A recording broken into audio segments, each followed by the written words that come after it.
og allervigtigst, kære studenter. Og det er skønt at se så mange glade ansigter samlet her i dag. Det er super imponerende, at vi er nået så langt. Og derfor vil vi gerne bede os, alle studenter som studiner, om at rejse sig op til fælles rejsen. Og kigge på sidemanden med et smil og anerkende hinanden for, hvor seje I er.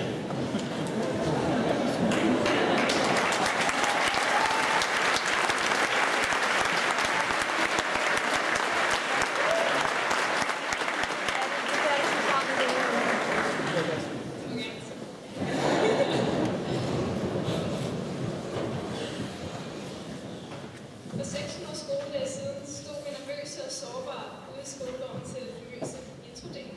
Med fare for at blive nostalgisk. Det skulle knappe behåber om kap, som det jo hører sig til i stor stil i gymnasiet.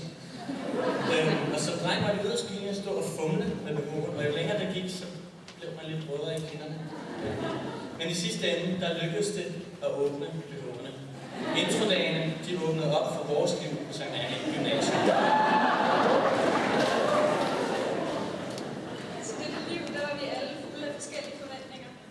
Mange af os havde ønsker om at blive accepteret, om vi interesserede os for klassisk musik, eller rytmisk musik, popmusik eller fodbold, så ville vi alle være en del af en gruppe, som vi kunne grine og græde med. Specielt som på en dag som i dag. Ja, det var kampen for tilpasning. Vi havde også rigtig mange forhåbninger, som skulle indfries. Vi skulle være med i saxshow, nazikoret, vil at mærke kun til om Kina-turneringen, Saxo, Big Band og det elevråd, som vores årgang har stablet på benene. Vi kæmpede om at udøve vores kreativitet, deltage i projekter og få sat vores aftryk på skolen. Det var kampen for udfoldelse. Og så drømte vi om gode karakterer, om at få et solidt socialt. Tak til vores lærere, mentorer og vejledere. I har sat foretegnene på vores gymnasiesymfoni. I har bestemt, om den skulle udfolde sig i mål, tyngende af afleveringer, lektier og pres. Eller i dur med aflyste moduler, fantastiske studieture og idrætsdagen. Det har været en fortunget og atonal rejse, men I har støttet os. Jeg husker selv, hvordan jeg i midten af 2G var ramt af kærlighedssorger. Der fik jeg et opmuntrende skulderklap i sætningen: Frederik, husk på, der ikke er en spand fuld, men et land fuld af piger. Og omvendt gælder det jer lærer. Der er ikke et land fuld, men kun en håndfuld så dygtigt som jeg.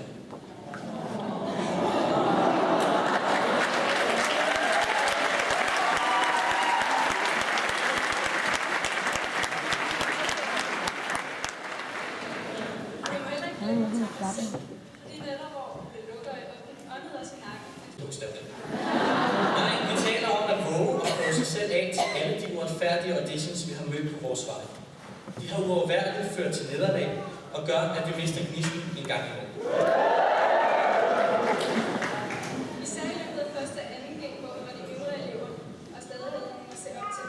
Nogen, som havde et år eller 2 ekstra point. For som vi sang til gallermiddagen, SAG will rock you, så har SAG rocket os de første 2 år. På godt og ondt. Men for det 3. år, der har vi taget en meget vigtig erfaring med. Nemlig, hvordan vi har gjort SAG til vores eget.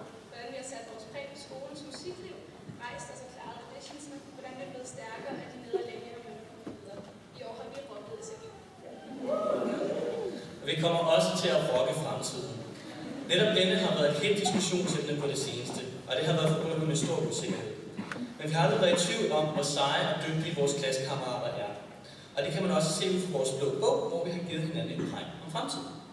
For eksempel så bliver Frederik 3. A hersker over sit eget selvopfundne land og går iklædt mørkeblå velure og farvede kontaktlinser. August til 3. B er han opfinder en flyvende fodskammel, mens Ejkel fra 3. C arbejder på sær med en hvid kittel og har en så lækker modelkæreste. Og Iben fra 3. D, ja, hun spiller selvfølgelig i Berlin. Hun går stadig med sin lækre turban og har en masse dejlige rødkendede børn. Og Øland fra 3. E, en helt berømt guitarist for puterkast stadig i Berlin. Og så for mig, for andre, ja, men for alle vil fremtiden rumme et element af disse 3 år. 3 år, hvor vi har vist, at vi har gjort et særligt stof. 3 år, som altid vil være en del af vores liv. Og det behøver vi end ikke hulen til at minde os om. Og i forlængelse af Kirkegaards 200 års jubilæum, der finder vi det passende at afslutte med at citere ham. At våge er at miste fodfæste for en kort stund. Ikke at våge er at tage sig.